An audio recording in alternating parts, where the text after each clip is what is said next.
President Biden কথা বলছেন ও কথার এবং কাজের কোনো মিল নেই। একদিকে ইসরায়েলকে সতর্ক করছেন, আজও আমরা দেখেছি, গতকালকেও ফলো করে এসেছি নিউ ইয়র্ক টাইমস সহ অন্যান্য বড় বড় পত্রিকায়। অন্যদিকে বোমা এবং অর্থ পাঠাচ্ছেন। গণতন্ত্র ও মানবাধিকারের পক্ষে আমেরিকার যে অবস্থান থাকার কথা, এটি গাজায় ইসরায়েল হামলার ক্ষেত্রে প্রেসিডেন্ট বাইডেনের কর্মকাণ্ড, আমেরিকার কর্মকাণ্ড, প্রশাসনের কর্মকাণ্ড, ফরেন পলিসি, কোনো কিছুই দেখছি না কেন। ভার্জিনিয়ার সেনেটর তিনি বলেছেন যে মার্কিন যুক্তরাষ্ট্র হিপোক্রিটিক্যাল নীতি ফলো করছে। প্রেসিডেন্ট বাইডেন কথা বলছেন ও কথার এবং কাজের কোনো মিল নেই। একদিকে ইসরায়েলকে সতর্ক করছেন, আজও আমরা দেখেছি, গতকালকেও ফলো করে এসেছি নিউ ইয়র্ক টাইমস সহ অন্যান্য বড় বড় পত্রিকায়। অন্যদিকে বোমা এবং অর্থ পাঠাচ্ছেন। গণতন্ত্র ও মানবাধিকারের পক্ষে আমেরিকার যে অবস্থান থাকার কথা, এটি গাজায় ইসরায়েল হামলার ক্ষেত্রে প্রেসিডেন্ট বাইডেনের কর্মকাণ্ড, আমেরিকার কর্মকাণ্ড, প্রশাসনের কর্মকাণ্ড, ফরেন পলিসি, কোনো কিছুই দেখছি না কেন। উত্তরটা জানা থাকলে আমি বোধহয় মিলিয়নিয়ার হয়ে যেতাম। উত্তরটা আমরা কেউ জানি না, বা হয়তো জানি, কিন্তু বাস্তবতাটা এমন যে এর সমাধানের পথ আমরা দেখছি না। আপনি দেখেছেন গতকাল, ইনফ্যাক্ট আজকে খানিকক্ষণ আগে টিম কেইন, ভার্জিনিয়ার সেনেটর, তিনি বলেছেন যে মার্কিন যুক্তরাষ্ট্র হিপোক্রিটিক্যাল নীতি ফলো করছে। এর আগে দেখেছেন আপনারা বার্নি স্যান্ডার্স, ভারমন্টের ইন্ডিপেন্ডেন্ট সেনেটর, তিনি দেখা করেছিলেন বাইডেনের সাথে, এবং সেখানে তিনি বাইডেনের পাশে মিটিং করার পরপরই বলেছেন যে আমাদের আমেরিকার কেমন নীতি। প্রেসিডেন্ট সাহেব আজকে বললেন তিনি খুব অ্যাংরি, একদিন পর তিনি বললেন ভেরি অ্যাংরি, থার্ড ডে তিনি বললেন ভেরি ভেরি অ্যাংরি। এই ভেরি ভেরি অ্যাংরি বলার পাশাপাশি তিনি আবার ঠিক $14 বিলিয়ন অস্ত্র পাঠাচ্ছেন। This is hypocritical. এটা বার্নি স্যান্ডার্সের কথা। মানেটা কি, আমেরিকার ভেতরে মেইন স্ট্রিমে শুধু বামপন্থীরা না, শুধু আরব মুসলমানরা না, ডেমোক্রেটিক পার্টির ভেতরে মেইন স্ট্রিম পলিটিক্স এখন অত্যন্ত অসন্তুষ্ট। তার প্রধান কারণ হচ্ছে যে যুদ্ধটা যে পর্যায়ে নিয়ে গেছে ইসরায়েল, বিশ্বের কারো কাছেই তার গ্রহণযোগ্য নয়। আমরা বলি যে তুমি আক্রান্ত হয়েছ, তুমি ডিফেন্ড করার তোমার অধিকার আছে, সেলফ ডিফেন্স অধিকার তোমার। সেলফ ডিফেন্স মানে তো এই নয় যে তুমি একটা জাতিকে নিশ্চিহ্ন করে ফেলবে। ঠিক যে কথাটা বলা হয়েছে ইন্টারন্যাশনাল কোর্ট অফ জাস্টিসে, দক্ষিণ আফ্রিকা যে মামলা করেছে, সেই মামলায় মূল কথাই হচ্ছে যে একটা পুরো জাতিকে ধ্বংস করার পরিকল্পিত উদ্যোগ নেওয়া হয়েছে। গতকাল মানবাধিকার কমিশনে একই কথাই বলা হয়েছে, এবং তারা এই যুদ্ধ বন্ধের আবেদন জানিয়েছে। আপনি একটু আগে বললেন যে যুদ্ধাপরাধের আওতায় আনা হতে পারে ইসরায়েলকে। আনা হলে কি হবে? So what? গত সপ্তাহে আপনারা দেখেছেন নিরাপত্তা সবচেয়ে হাইয়েস্ট বডি জাতিসংঘের, তারা প্রস্তাব গ্রহণ করেছে যুদ্ধবিরতির, যে প্রস্তাবে প্রথমবারের মতো আমেরিকা ভিটো দেয়নি। তার ফলে প্রস্তাবটা পাশ হয়েছে, আমেরিকা অ্যাবস্টেইন ছিল। কিন্তু প্রস্তাব পাশ হওয়ার পরপরই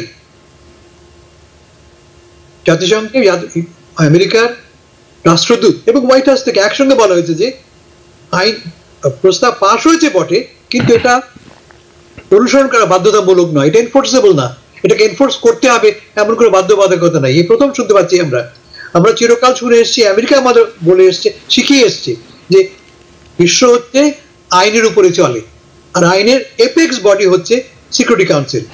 সিকিউরিটি কাউন্সিলের প্রত্যেকটি সিদ্ধান্ত আইনত মান্য করতে হবে, এভাবে আমরা জেনে এসেছি। এখন আমেরিকা নিজেই বলছে যে না মান্য করতে হবে না, প্রস্তাব করেছে নিয়েছে। মানে হিপোক্রেসিটা কোন পর্যায়ে পৌঁছেছে। সো এসেনশিয়ালি আপনি যেটা বলছেন যে এটি অনেকেই ধারণা করছেন, এবং আমি মনে হয় আপনি একমত পোষণ করবেন, যে আমরা দেখতে পাচ্ছি যে how dysfunctional and useless UN has become, just because যেভাবে এটা আমেরিকা এবং ইসরায়েল অপব্যবহার করছেন। একমত কিনা? এটা কোনো সন্দেহ নাই। জাতিসংঘ আসলে মাথায় রাখতে হবে, জাতিসংঘ কিন্তু একটা স্টেট না, একটা গভর্নমেন্ট। অবশ্যই তার কোনো সোভরেন্টি নেই, তার কোনো পাওয়ারই নেই। তার পাওয়ার সে বড় করে বিভিন্ন মেম্বার স্টেটসের কাছ থেকে। এখন আমেরিকাই যদি এই বিপক্ষে দাঁড়ায়, ইসরায়েল যদি বিপক্ষে দাঁড়ায়, রাশিয়া যদি বিপক্ষে দাঁড়ায়, ফাংশন করবে কি করে? Of course it is functional. ঠিক আছে, এখন এই নীতি, এই ফরেন পলিসি ফলো করার কারণে বাইডেন প্রশাসনের কথা বলছি, আমরা যেটি দেখছি, ওয়াল স্ট্রিট সহ বিভিন্ন জার্নাল জরিপে বলছে 6টি সুইং স্টেটে বাইডেন এগিয়ে আছেন, ট্রাম্পের থেকে এগিয়ে ছিলেন একসময়, এখনো আছেন কিছু কিছু ক্ষেত্রে।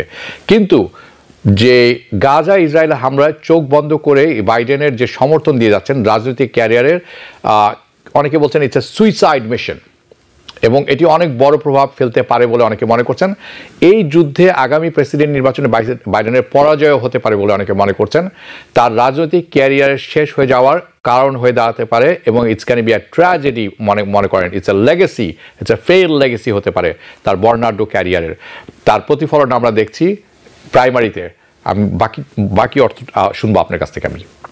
আমি ভাই, আপনি আপনার ব্যাখ্যাটা এক অর্থে ঠিক, এক অর্থে ঠিক, এই অর্থে যে 6টি বা 7টি সুইং স্টেটসে মুসলিম এবং আরবদের এবং বামপন্থী বাম মনা ভোটারদের কারণে এমন হতে পারে যে এই 6টির মধ্যে অন্তত 3টিতে বা 4টিতে বাইডেন পরাস্ত হতে পারে। যেমন দেখো উইসকনসিনে বা ভার্জিনিয়া বা মিশিগানে অথবা জর্জিয়াতে, এই 3টি স্টেট খুব ক্রুশিয়াল।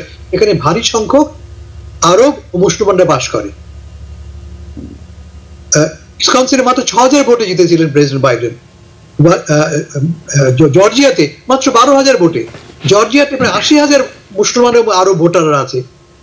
এনি টাইম তারা যদি সত্যি সত্যি বিপক্ষে যায় বাইডেনের, ফলাফল বলতে দিতে পারে, তার পুরো সম্ভাবনা আছে। যে কারণে আপনারা দেখছেন বাইডেন প্রশাসন তার সুর বদলেছে।